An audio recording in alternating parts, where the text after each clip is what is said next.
Whatever.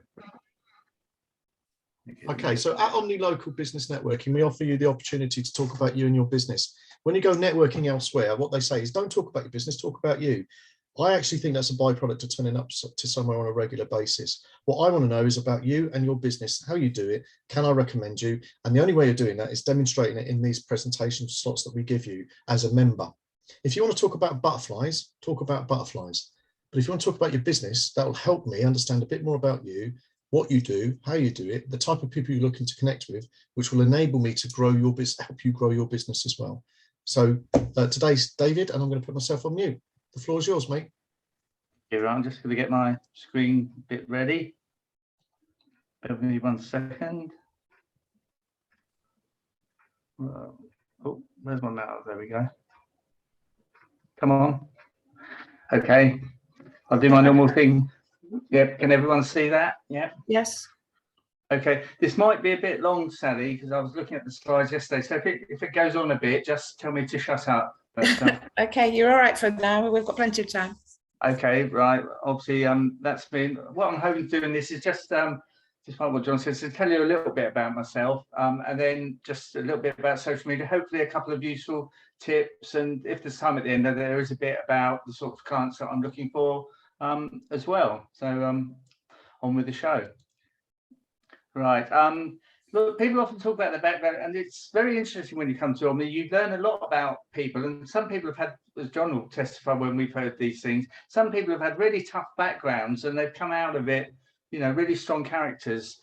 My tough background was having a nice home, going to grammar school, and then going on to university, which the first picture there is me, you know, playing bass guitar and then playing guitar. So you can see I didn't completely waste my time at university. I came away with a degree in biology, which I think I've never ever used since. And in fact, I found my old exam papers the other day, looked at it, and they might as well have been in Russian or Latin because I didn't understand a word of them. But yeah, it was a good education. The little picture's just there because I wasn't always a grey haired old git, believe it or not, despite John's video. The toughest time I probably had was all at the same time. My wife told me that she wanted to get a divorce. She'd found somebody else. And at the same time, I was sort of made redundant from a company I've been working for some time. So that was a pretty low time. But again, it's people, you know, a school friend came in. He was had a business that he'd set up, first person to be selling property in Cape Verde. And he wanted someone to come in and help him. So I did that. And that's the picture with me with the sunglasses. I went over there a couple of times. And that was sort of a great time, really. But the sort of bottom dropped out of that market a little bit. So I left that, set up my own marketing. Well, sorry, I had a marketing franchise, which didn't quite work out. But part of that was, which was just coming in, was social media. So that's when I set up my own business, TW18 Business Media, which was about 11 years ago now. In the meantime, I found somebody else, Carol. We got married 4.5 years ago. I've got 2 lovely children. My daughter's actually getting married in a month's time. That's been delayed for 2 years, so I'm looking forward to that. So I live at home with Carol and our grumpy cat called Amelia. However, that's enough about me. So onto the stuff that hopefully is a bit more interesting for you, the social media side of things. There's a few slides here which have got quite a bit of information on, so I wouldn't take too much. Well, I want you to take notice of it, but you know, it's not something that you need to sort of inwardly digest. But it's just to show you, you know, how popular social media is. Some of these sites you might think, well, are they actually social media? You know, things like Messenger and WhatsApp, and it's, you know, that they're coming in, and businesses are starting to use these things to get in contact with their customers. But the main ones, you know, are YouTube, Facebook, Instagram, Twitter still, LinkedIn, obviously. These are the main ones, and they're the ones that my customers mainly use. This slide here is a very old slide, but the only reason I put it up there is that each social media has its different strengths, you know, and different demographics of the people who use it. So as I said in my 60 seconds, when you're actually deciding which social media platforms you want to use, and you're not going to have time to use them all, think about your customers, who they are, you know, the demo age, you know, male, female, and you know, the types of businesses you're trying to attract, and that will help you decide which social media platforms are the most use to you. These are some figures I got recently about the most popular social networks for business, and you see, I'm a bit suspicious about that LinkedIn one. I think that looks a bit low, but I think the reason for that is people don't use their company pages very much. They tend to be on there as themselves more, because if I took a straw poll of this room, I'm sure everyone here is on LinkedIn. So you would say, you know, 100% of the businesses here are on LinkedIn, but they don't tend to use it so much for the company pages. But again, you know, Facebook just for the numbers, Instagram if you've got a more visual business, Twitter's great. Lots of people don't like Twitter very much, but for customer service, it's absolutely fantastic. And I've found if I'm trying to get hold of a company, quite often you find an email that doesn't get answered, or you can't get hold of them by phone, but they have a customer service thing on Twitter. And if you know, put up a complaint there, it does get answered pretty quickly. So, you know, depending on your business, is, you know, which social media platforms you need to be using. And again, when we talk about social, people say, well, when should I be posting? What should I be posting?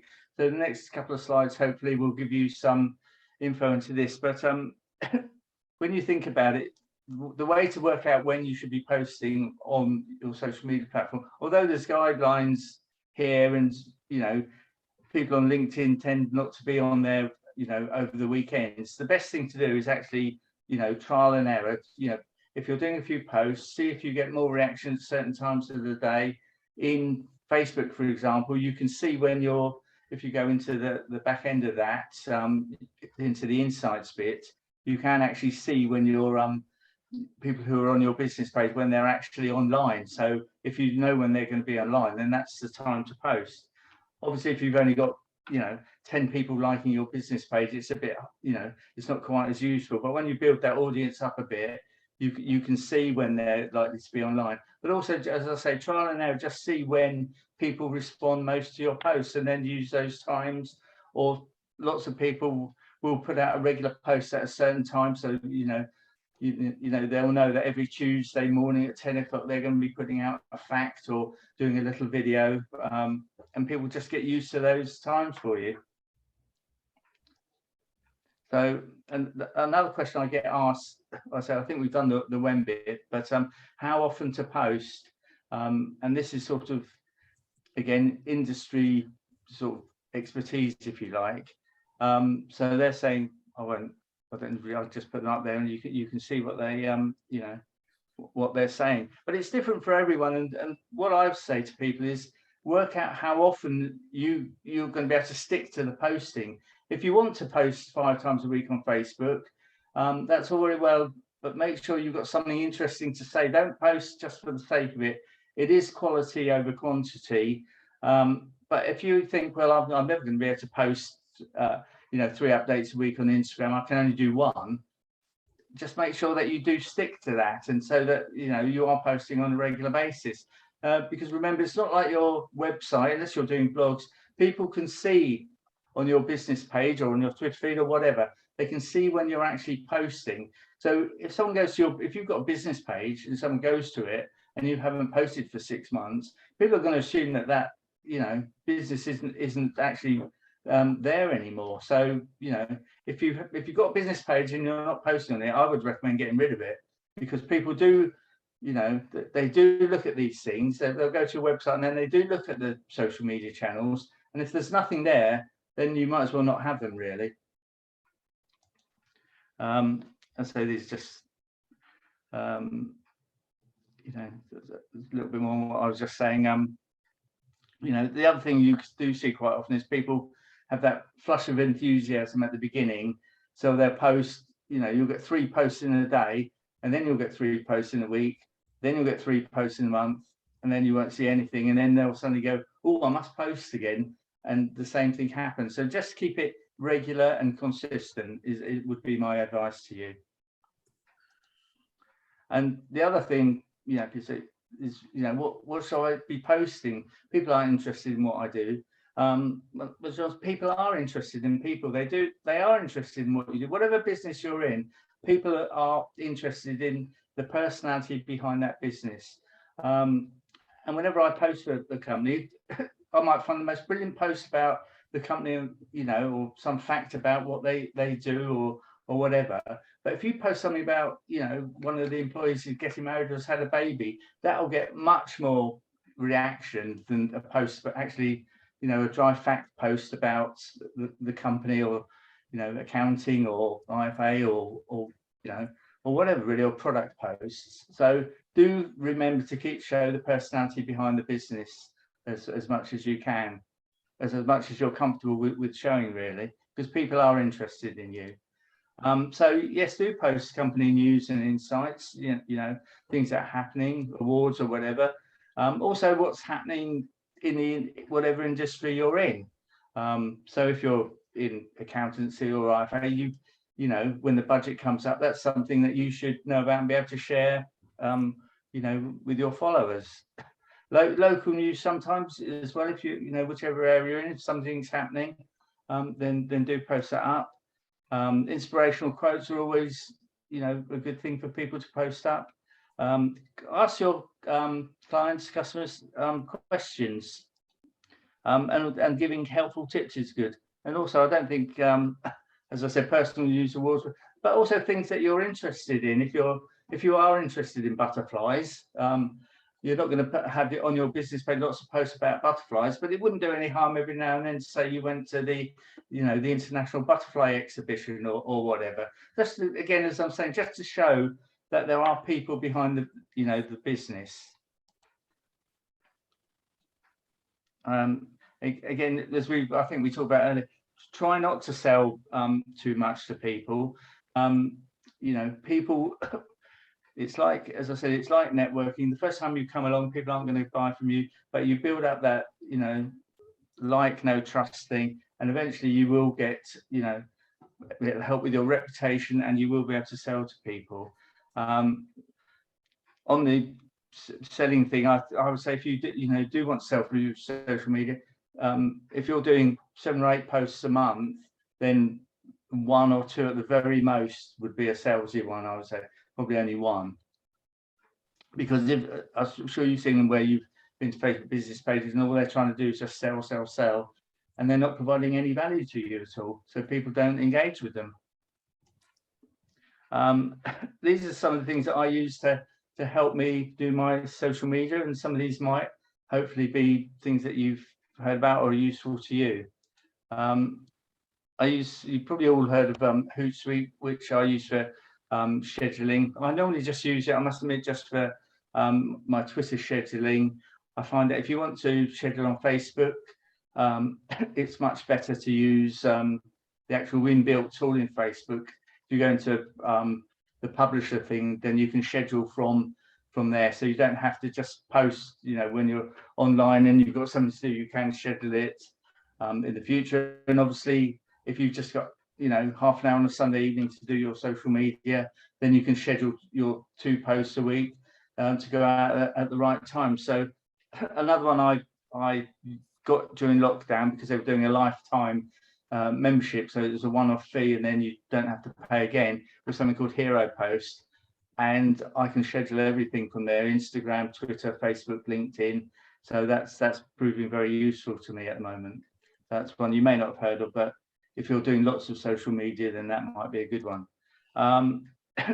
For design, you've probably again all heard of Canva. It's a great tool for us people who aren't designers to actually design, you know, images that do look professional, and it's easy to use. There's a free one and there's also a paid for one, and it's a great source as well. You know, when you're looking to post something, you do have to be careful about image copyright.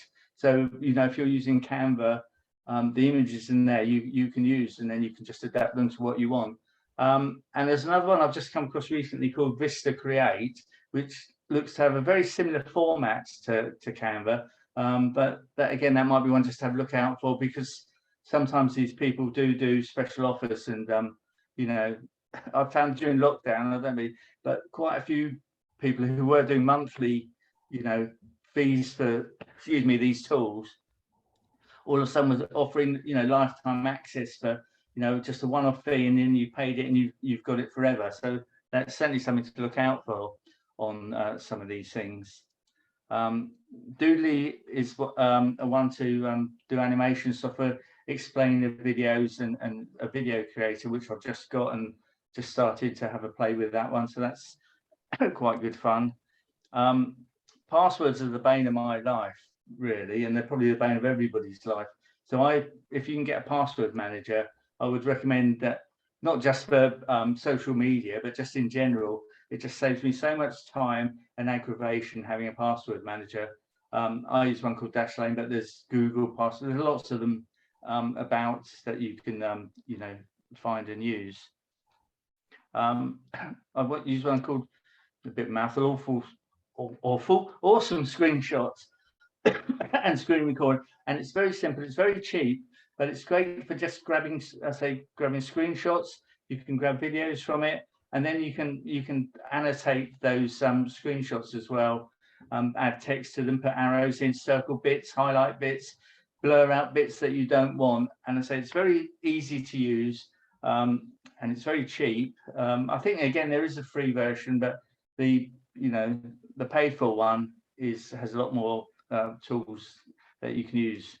And for me, just to find out what's going on, and I'm sure you've all heard of, you know, Google Alerts. Just set up Google Alerts for, you know, your business and relevant things to do with your business. I've got the and finally here, but there is more if I've got time to do it. But these are my final bits about social media.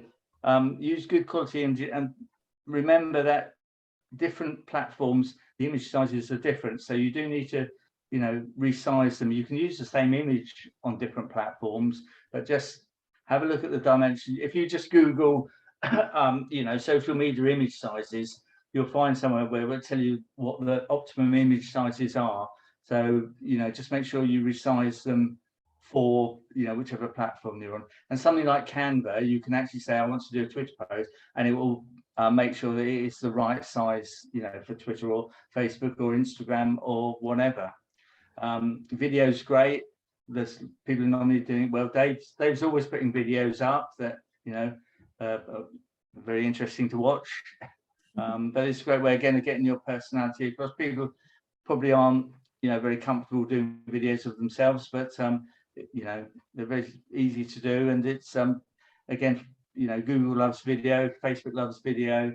It's just a way of getting, you know, more interaction with your clients. Use hashtags, but remember that, you know, different platforms have different way they like to see hashtags used. So Instagram, you can use quite a few hashtags, it's good, but Twitter and Facebook, really, you know, just use a couple of hashtags on those. But it's a good way of, you know, if people are searching for something, you know, to do with a relevant subject, if you've got a hashtag for that, then that will come up, you know, in their feed. So don't forget to use relevant hashtags. I would always recommend using a scheduling tool, because otherwise you're looking to post, you know, just when you feel like it. You can use the same content. You don't have to just use it once, but you might just have to modify it for different channels. But it saves you looking for, you know, if you're doing a Facebook post, an Instagram post, and a Twitter a tweet, then you can use the same content, but you just have to modify, you know, the wording slightly. And obviously Twitter's less characters, so you just have to think how you're going to use that content across multiple channels, and have fun with it, really, I would say. So that's sort of, I can stop there, Sally, but the other bits are just some clients I've worked with and the services I provide. Okay, no, I mean, if you want to go on for another couple of minutes, that's fine. Yeah, I'll be quick. So these are just some of the clients that I've worked with or am working with. So it just shows, you know, I do work with lots of different people, get to know the business, and then just hopefully when I'm putting stuff out for them, it's in the right tone of voice for whatever, you know, client it is. Different people speak with a different tone of voice, even on social media. So you've got to make sure that you're doing that. And also, if obviously working with someone like an IFA, I have to be very careful, you know, with what I say due to, you know, compliance issues. But I think my clients do trust me to say the right things for them, that they're not always checking up on what I'm doing. So obviously I do Facebook, Twitter, Instagram, LinkedIn, and the other one is Google My Business, where you can put up posts and information about your company. So if anybody doesn't know about Google My Business, then that's certainly something worth looking at. I do setup training, social media management, advertising across these platforms. When I say design, obviously I'm using Canva, so I'm not a professional designer, but I can design graphics for people. And if anyone, you know, sorry, I was going on. But if anyone wants me to have a look at their social media and just try and give them a few hints and tips, I'm very happy to do that for them. There's a few testimonials there, which I'm not going to read out aloud. And that's me. And I think that is it. So I hope that wasn't too boring. Has anybody got any questions for David? I'm just going to stop the recording now, because if anyone wants questions and they see this online, they've got to come to you directly, David.